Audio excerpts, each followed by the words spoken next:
राधा स्वामी दयाल की दया, राधा स्वामी सहाय, राधा स्वामी। काफ़ी दिन के बाद गर्मी से आज थोड़ी राहत मिली और ये भी बड़ी कृपा है सतगुरु की। गुरु पूर्णिमा का सत्संग 13 तारीख का है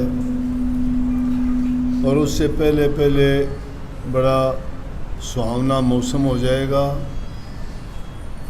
संगत को कोई दिक्कत गर्मी की तो होगी नहीं, पानी वगैरह की भी नहीं होगी कि प्यास ज़्यादा लगे, पसीना भी इतना ज़्यादा नहीं आएगा।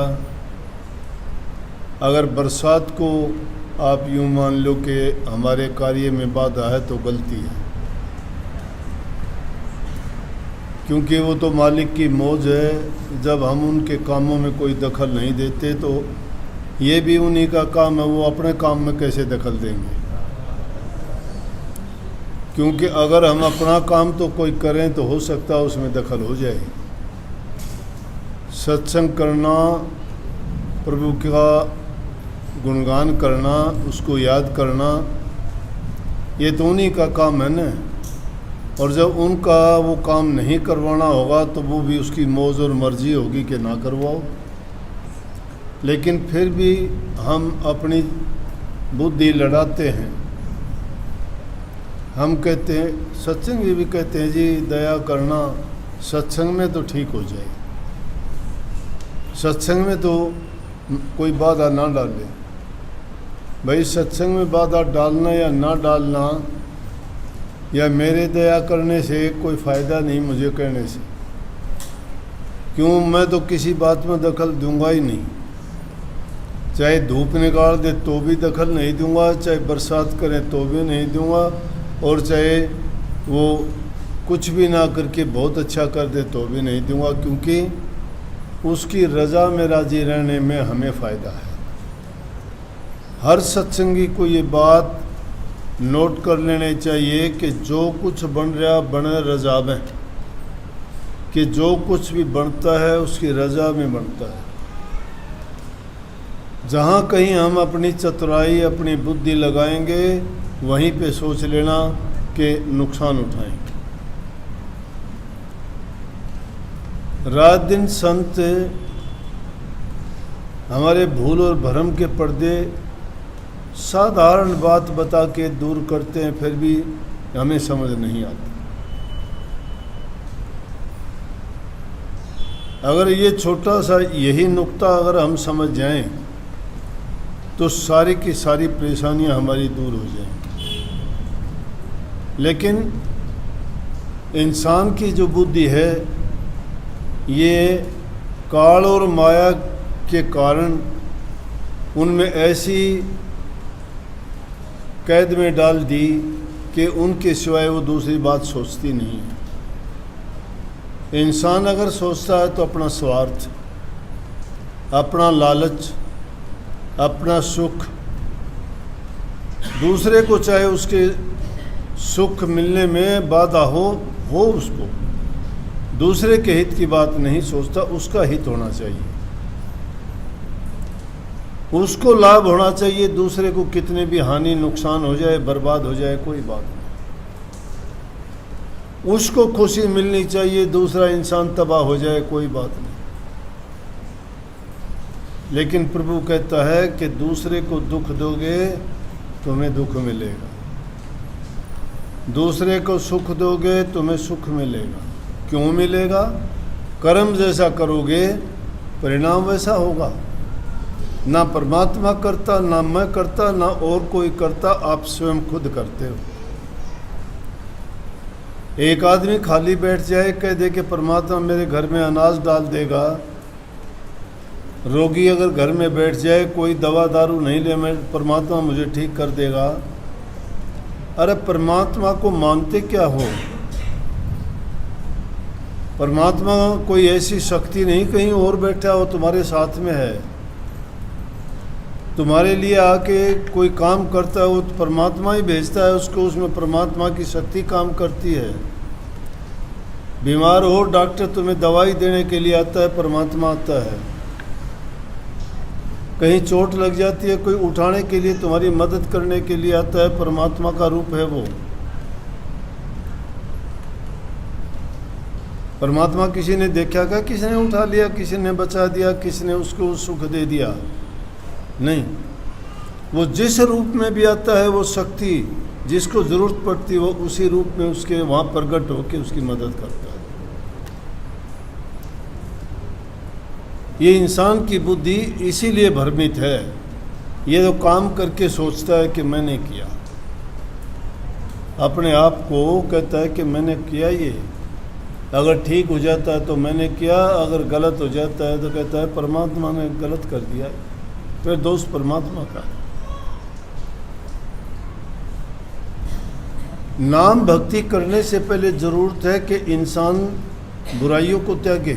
हर इंसान में बुराई हैं, सब में बुराई हैं, लेकिन हम अपनी बुराइयों को नहीं जांचते, ना परखते, ना देखते। हमारी बुराइयां कौन बताएगा? कोई दूसरा बताएगा। अब दूसरा कौन बताएगा? संसारी आदमी कोई तुम्हारे से डरता हुआ नहीं बताएगा, कोई सोचेगा तुम्हारी दोस्ती टूट जाएगी, नहीं बताएगा।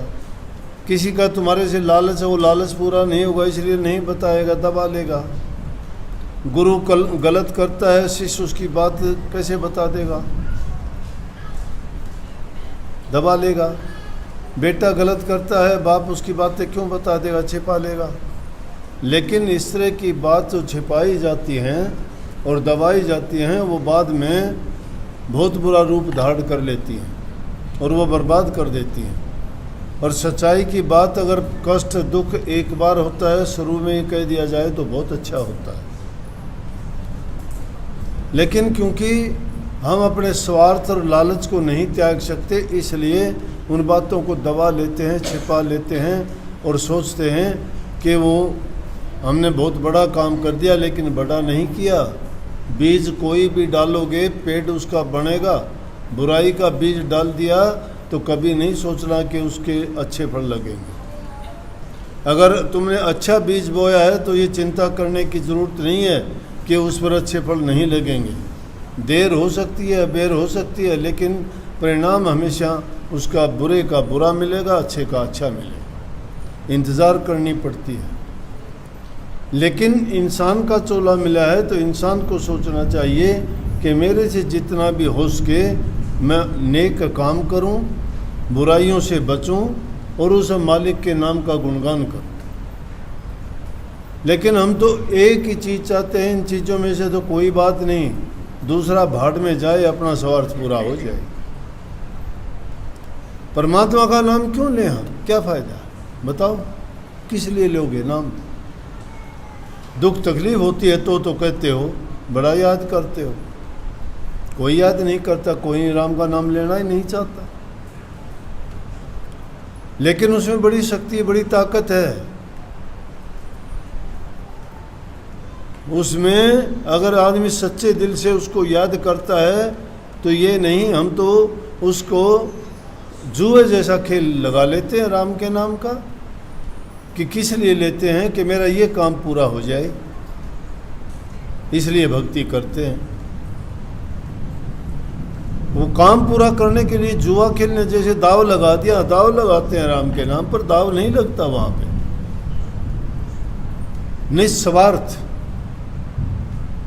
निस्वार्थ होके जो करते, लालच के बस होके करते हो, दुख के बस होके करते हो, अपने स्वाद के लिए करते हो, अपने सुख के लिए करते हो, तो वो भक्ति नहीं कहलाती। वो तो किसी फल के कारण हम करते हैं कि उसका फल चाहिए हमें। भगत लोग कभी फल की चाह नहीं रखते, इसलिए वो उस बात को समझ जाते हैं कि मालिक की रजा क्या है। जो जो हमारे किए कर्म हैं, भोग लिए जाते हैं, पूरे हो जाते हैं, तो अपने आप ही हमारा जीवन संवरता चला जाता है, अच्छा होता चला जाता है। लेकिन जब तक वो कर्म नहीं भोगे जाते तब तक हमें वो दुख मिलते ही रहते हैं। एक जन्म से दूसरे जन्म, दूसरे जन्म से अगले जन्म, अगले से अगले जन्म मिलते रहे। बड़ा कठिन काम है। एक आदमी था, घर वाले परेशान, शराब पीता, लड़ाई झगड़े करता, चोरी करता, झूठ बोलता, जो मन में आता करता। घर वाले बड़े दुखी, क्या करें। जब ऐसी बात होती है तब कहते हैं कि चलो इसको सत्संग में छोड़ आएं। सत्संग में उसको छोड़ के आते हैं जो नकारा हो जाता है कि वहाँ सुधार होगा। अच्छी बात है, आते भी ऐसे आदमी हैं और उस बात को देख के दूसरे लोग कहेंगे अरे सत्संग में ऐसे ही आदमी जाते हैं तो हम क्या करेंगे। वो लोग मुंह मोड़ लेते हैं, लेकिन ऐसे आदमी जो जाते हैं वो अपने जीवन को संवार लेते हैं। अरे भाई, मिस्त्री के पास तो टूटी हुई चीज़ जाएगी ना संवरने के लिए। बीमार लोग ही तो डॉक्टर के पास जाएंगे ना। तो जो आदमी तकलीफ़ में है, जिस आदमी को बुराइयां लग गई हैं, वो वहाँ संवरने के लिए जाता है और दूसरा उसको देख के कह दे कि यहाँ ऐसे बिगड़ेल आते हैं तो हम क्या करेंगे।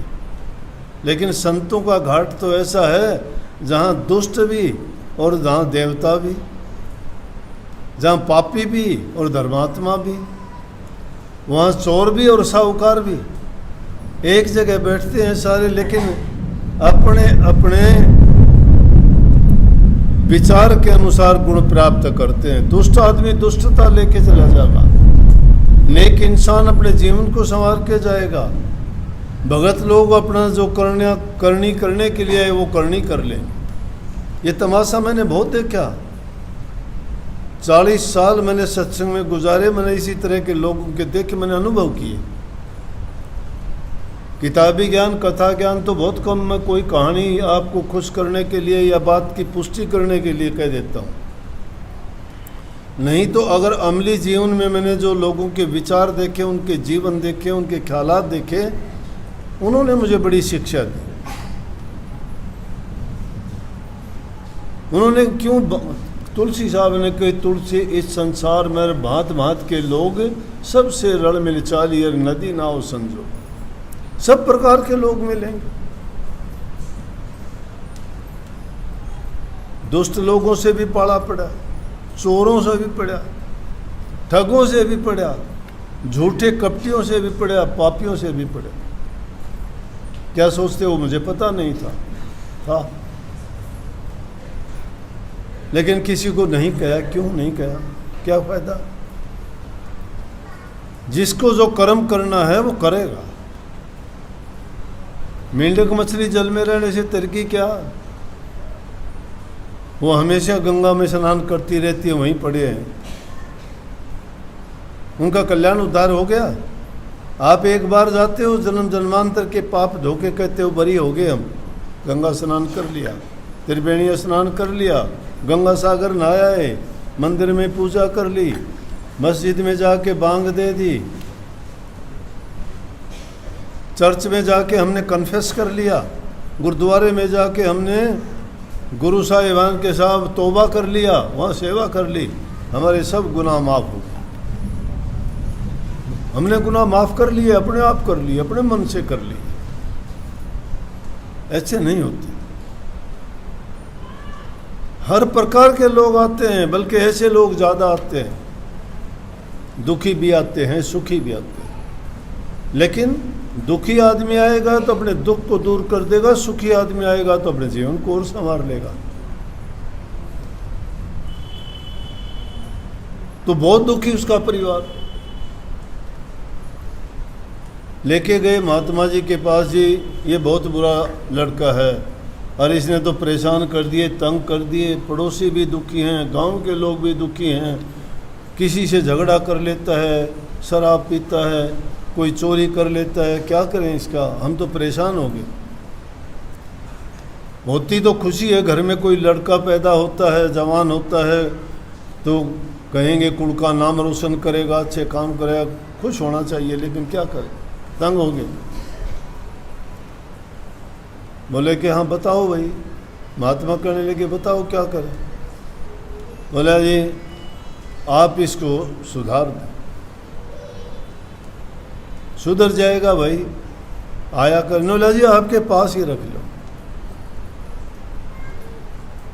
अब ऐसे आदमी का रखना भी तो आसान नहीं।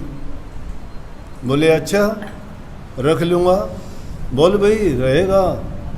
बोले जी रह जाऊँगा, फिर एक बात सुन लो, राम का नाम नहीं लूँगा, राम का नाम नहीं लूँगा मैं। बोला रह जाओ, इनाम लेना। बोला ठीक है, और तो सब नियम मानेगा। हाँ, बोला और तो सब मान लूँगा, लेकिन मुझे राम का नाम लेने की मत कह देना। ने बोला ठीक है, खा पी आराम कर, और राम का नाम लेने की तुझे कोई नहीं कहेगा। जो राम के नाम को मान लेते हैं ना, ये सब लिए नाम बैठे हैं, सब ने नाम ले रखा है इन्होंने। पूछ के देखो, वो 20 साल से ले रखा, मैंने बड़े महाराजियों से लिया था। वो नाम पता नहीं इनको क्या लिया था, पता भी नहीं करने का तरीका क्या है। नाम तो तुलसी साहब कहे, तुलसी अपने राम ने रीज भजो चाहे खीज, भूमि पड़या सो जाम सिर औंधा सौंधा बीज। अरे राम के नाम को तो अगर तुम कपट छल बेईमानी से लोगे तो भी फल देता है। वो तो तुम्हारा कौन सा वो तरीका है, वो समझ में मुझे नहीं आया। पानी में पड़े हुए कोर तक नहीं भेजी तुम्हारी इतनी भी। सत्संग का कोई मतलब ही नहीं है। कहाँ सत्संग है? सत्संग में आके दुष्टता सीखी, सत्संग में आके चोरी छल कपट बेईमानियाँ सीखी। ये तो पहले पन्ने पे भी नहीं लिखा, ये तो ऐसा से भी शुरुआत नहीं होती इनकी। तो तुम तो किताब की किताब पढ़ के, ग्रंथ का ग्रंथ पढ़ के पूरा अटल अटारी और अनामी धाम और धुनियों से कम बात नहीं करते, प्रकाश से नीचे ही नहीं उतरते कभी। नाम बड़ा पवित्र है, अगर उसको छल से कपट से भी याद कर लोगे तो भी। लेकिन समझ में कब आता है? परिणाम बाद में मिलता है। परिणाम जब नहीं मिलता, कभी कोई सोचता हो कि ओह मैंने तो ये कर लिया, अब क्या है। पढ़ने वाले बच्चे का भी परिणाम 1 साल में देते हैं। और अध्यापक का क्या काम है बताया? जब परीक्षा देते हो ना, जो तुम लिखते जाते हो, तो अध्यापक को पता है ये गलत उत्तर लिख रहा है, वो रोकता नहीं किसी को क्यों गलत लिख रहा है, देखता है वो। तो ये भी ना सोचना कि गुरु ने बेरा को नहीं, गुरु ने सब पता भी है, लेकिन वो उसे सुपरवाइजर की तरह रोकता नहीं किसी को कि तू गलत क्यों लिख रहा है। परिणाम आओगा जब परिणाम बताओगा उसने क्या लिखा था। उसने जो लिखा है वो परिणाम बताता है। इसी प्रकार से गुरु और परमात्मा भी शिष्य के कर्म को कभी उजागर नहीं करते, कहते करता रह तू कर, नतीजा होगा जब देखना क्या आएगा। तो नतीजा उसी वक्त नहीं मिलता, देर लगती है, मिलेगा। शांति रखो, ये भी चिंता ना करना। कुछ दिन के लिए गुलछर्रे उड़ते हैं, बाद में ठीक हो जाता है, फिर बुद्धि ठिकाने आती है। ये मैं तजर्बे की बात कहता हूँ। तो कहने लगा ठीक है, रहते रहते काफ़ी दिन हो गए। एक दिन महात्मा कहने लगे चल भाई घूमने चलेंगे। ले गए, जंगल में गए। बोले भाई बात चली, बोले कि बोल राम। बोला मैंने कहा था राम का नाम नहीं लूँगा मैं, और चाहे कुछ कह लुआ लो मेरे से। बोले अरे एक बार तो बोल दे, तेरा कुछ बिगड़ता है क्या? बोला क्या फ़ायदा है राम का नाम लेने से, फ़ायदा बताओ मुझे, क्या मिलेगा उससे? तेरा जाता भी क्या है, एक बार अगर बोल देगा तो तू ज़्यादा करी। बोला और चीज़ सारी काम करने लग रहा, तू रोटी खाता है क्या फ़ायदा, पानी पीता है क्या फ़ायदा, तू जीता है क्या फ़ायदा? बोला एक बार बोल लूँगा। हाँ बोला एक बार बोल दे। तूने बोल दिया राम। बोला हो बढ़िया हो गया। बोले क्या बढ़िया हो गया? बस नहीं बोला ये कहलवाना था तेरे से, इतना तो बहुत है। ये तो संतों की मौज होती है, किसको किस तरह से निकालना होता है इसे भवसागर से। ये बार बार कहते हो ना, भवसागर में टूटी नाव पड़ी, भंवर में फंस रही, इन्हें बेड़ी इन्हें पार लगा दो, हैं मेरी ज़िंदगी की नैया न पार कर दो, घिरे बैठे हैं ये। तो उसने कह दिया तेरी भी नैया पार लग गई। मरने के बाद गया, धर्मराज के पेशी पड़ी। बोला एक बात याद रखना, जब भी कोई तेरे से ये कहे कि इस राम के बदले में तू क्या चाहता है, ने बोला कुछ भी ना मांगी, अगर कोई कहे ना तो कह देना कि जो इसके बदले में मिलता है वो दे दी। मरने के बाद धर्मराज के पेशी पड़ी। कहने लगा देखो भाई इसके कर्म क्या हैं, कोई अच्छा काम किया हो, कोई मेरा बुरे तो दुनिया भर के करे, अच्छा तो एक बार राम का नाम लिया था। बोले एक बार? बोले हाँ। पूछ लो उसके बदले में क्या लेगा। बोले बोल भाई, तूने एक बार राम का नाम लिया था किसी महापुरुष के सामने, उसके बदले में क्या चाहता है? बोला जी उसके बदले में जो आता है वो दे दो। अब ये धर्मराज को भी नहीं पता राम के नाम के बदले में क्या दूं, मुश्किल होगी। मेरा भाई ब्रह्मा जी के पास चलेंगे। ब्रह्मा जी के पास पहुँचे कि ब्रह्मा जी, बोले हाँ आओ आओ, कैसे आए? बोले आए कि जी एक समस्या आ गई, इसने राम का नाम लिया था, हमने पूछा कि बदले में क्या चाहता है, ये कहता है राम के नाम के बदले में जो मिलता है वो दे दो।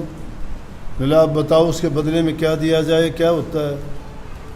बोला भाई मैं तो वेद पढ़ूँ सुर शांति से बैठा जाऊँ, मन ने भी कौन मेरा इसके नाम का बदले में क्या दिया जाए। बोला भाई महादेव जी और चलो वो बड़ी बड़ाई करया करें हैं। बोला पधारो जी पधारो, कैसे आए? बोले आए कि भाई या उलझन से। बोले जी चलो राम पे चलांगे कि उसके बदले में कह दिया जा, बेरा मन ने भी को नहीं, मैं भी बोला राम में राम करूँ सू, मन ने भी नहीं मेरा इसके बदले में कह दिया जा। उसके पास पहुँचे, बोला जी आपने करे आपका नाम के बारे में बात होगी कि एक बार इस आदमी ने राम का नाम लिया था, उसके बदले में युग के चाव से यो न्यू कैसे इसके बदले में जो मिलता हो दे दो, हमने यो बेरा को नहीं इसके बदले में के मिला करे थे। अब उनने भी न्यू विचार करके बोला भाई बताऊं तो सुन मैं, लेकिन बदला वाली बात तो यह से क्यों चक्कर में पड़ रही, इसने मेरे दोहरे छोड़ दो, इन्हें दोहरे छोड़ दो, मेरे दोहरे नहीं जागा यो, हो गया राम का नाम पूरा। जब तुलसीदास ने कही थी कहाँ लग करूँ मैं नाम बढ़ाई, राम न सके नाम गुण गाई, राम न एक ताप से तिरिया त्यारी, नाम न कोटि खलक कुमत सुधारी। के राम नाम की क्या बढ़ाई की जाए, राम खुद भी नाम की बढ़ाई नहीं गा सके, उसका मोल वो भी नहीं बता सके। इसलिए वो नाम आप रोज़ाना लेते और गुरु से आपको मिला है तो आपका काम क्यों नहीं करता, सवाल ये होता है। मैं ये नहीं कहता तुम नहीं लेते, लेते हो, लेकिन आपका काम क्यों नहीं करता वो नाम। उसका कारण क्या है कि आप उस नाम को जानते नहीं। उस नाम को जानने से पहले आदमी को उन बुराइयों से निजात पानी चाहिए जो हमने अपने दिमाग में कचरा भर रखा है, लोभ का, लालच का, निंदा का, चुगली का, बुराई का, छल का, कपट का, बेईमानी का। कहीं भी हम पाक पवित्र साफ नहीं हैं, हमारे विचार इतने गिरे हुए, इतने घटिया हैं। और राम का नाम थोड़ा होता है, राम का नाम तो पवित्र हृदय में रहता है। हृदय जिसका पवित्र नहीं है, जो इन बेईमानियों से जिसने इसको कचरा भर भर के गंदगी से सड़ा रखा है, वह नाम कहाँ होगा। ठीक है गुरु ने तो दे दिया नाम कि भाई कभी न कभी सुधर जाएंगे, क्या इनका अकल में आ जाएगी, रात दिन सत्संग सुनने से इनको कभी न कभी कोई ना कोई दिमाग में ये बात बैठ जाए कि आखिर इंसान का जीवन है क्या, कितने दिन के लिए, कितने दिन का जीवन आप जानते हो? कोई आप में से जानते हो कल जिंदा रहोगे? नहीं पता किसी को भी, कल का नहीं पता, परसों का नहीं पता, 6 महीने का, साल का नहीं पता, फिर कोटे कर्म क्यों? जब ये भरोसा नहीं है तो क्यों न जब तक जीवन है तब तक नेक कर्म करके, अच्छे कर्म करके, पुण्य कर्म करके, पवित्र काम करके अपने हृदय को पवित्र बनाए और बुराइयों से दूर रहें।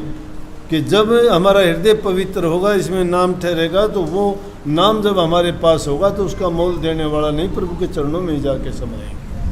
सबको बहुत बहुत आशीर्वाद। राधा स्वामी।